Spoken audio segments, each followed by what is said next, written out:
یقین کریں وہ حفاظ کرام بڑے خوش قسمت ہیں، ان کے والدین بڑے خوش قسمت ہیں کہ ان کی اولاد کو اللہ نے یہ توفیق عطا فرما دی کہ وہ رب کے گھر میں مصلی رسول پر کھڑے ہو کر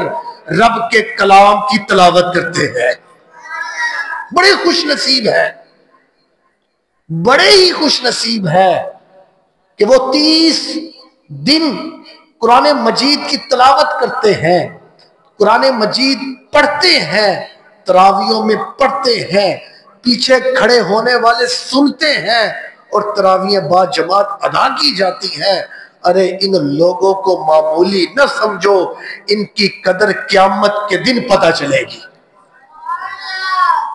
جو قرآن کے حافظ ہیں، حضور اکرم صلی اللہ علیہ وآلہ وسلم کی حدیث مبارکہ حضور فرماتے ہیں، میرے نبی کریم نے فرمایا لوگوں سنو، جو حافظ قرآن تراویحوں میں قرآن پڑھتے ہیں نا،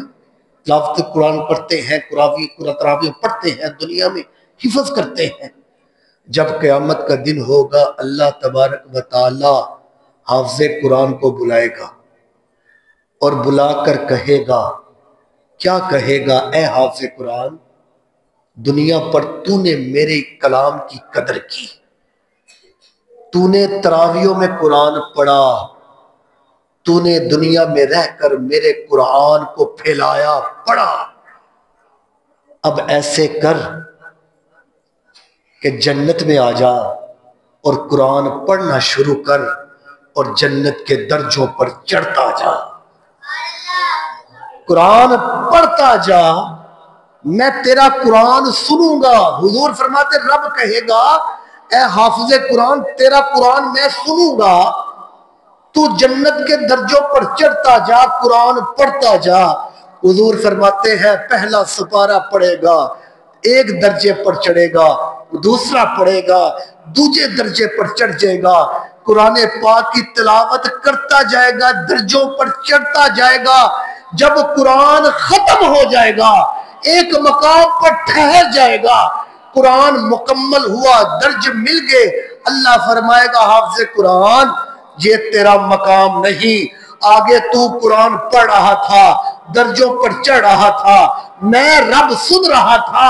اب ایسے کر میں رب قرآن پڑھوں گا، تو سنے گا، تو ہی درجوں پر چڑھے گا، درجوں پر بھی تو ہی چڑھے گا۔ اب رب قرآن پڑھے گا، حضور فرماتے ہیں خدا قرآن پڑھے گا، اور جو حافظ قرآن ہوگا وہ قرآن سنے گا اور درجوں پر چڑھتا جائے گا۔ یہ ہے حافظ قرآن کی شان، اتنی شان ہوگی کس لیے کہ وہ حافظ قرآن نے قرآن کی قدر کی ہوگی۔ حضور فرماتے ہیں وہ ان والدین کے لیے جو اپنی اولاد کو قرآن کا حافظ بناتے ہیں، ان کے لیے فرماتے ہیں قیامت کا دن ہوگا، ایک جوڑے کو لایا جائے گا، ایک عورت ہوگی، مرد ہوگا، ان کو تخت پر بٹھایا جائے گا، اتنا بڑا تخت ہوگا اور وہ تخت ہیرے و جواہرات پہ بنا ہوگا، اس تخت پر بٹھایا جائے گا، ان کو لباس پہنایا جائے گا، ان کے سروں پر تاج رکھا جائے گا۔ حضور فرماتے ہیں ان تاجوں کے اوپر ایسے ہیرے لگے ہوں گے، ان کی روشنی اتنی ہوگی کہ جو چاند اور سورج ہوں گے ان کی روشنی ماند پڑ جائے گی،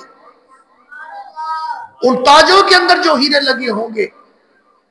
تو حضور فرماتے ہیں جب پہنایا جائے گا لوگ دیکھیں گے، لوگ کہیں گے کیا یہ نبی ہے؟ لگتا ہے یہ کوئی پیغمبر ہے، لگتا ہے یہ کوئی ولی ہے۔ فرشتے کہیں گے نہیں، یہ نہ نبی ہے، نہ ولی ہے، نہ پیغمبر ہے۔ فرمایا یہ پھر کون ہے؟ فرمایا یہ وہ ہے کہ جن کی اولاد دنیا میں قرآن کے حافظ بنے تھے، ان کے والدین کا یہ مقام ہے۔ قیامت کے دن ماں باپ کو اتنا مقام ہوگا تو حافظ کا مقام کیا ہوگا؟ تو حضرات محترم، یہ بتانے کا مقصد یہ ہے کہ قرآن کی تلاوت کی جائے، قرآن کو حفظ کیا جائے، قرآن سے محبت کی جائے۔ جب تم قرآن سے دل لگاتے ہو، قرآن سے محبت کرتے ہو تو اللہ کی رحمتیں تم پر بے شمار ہیں۔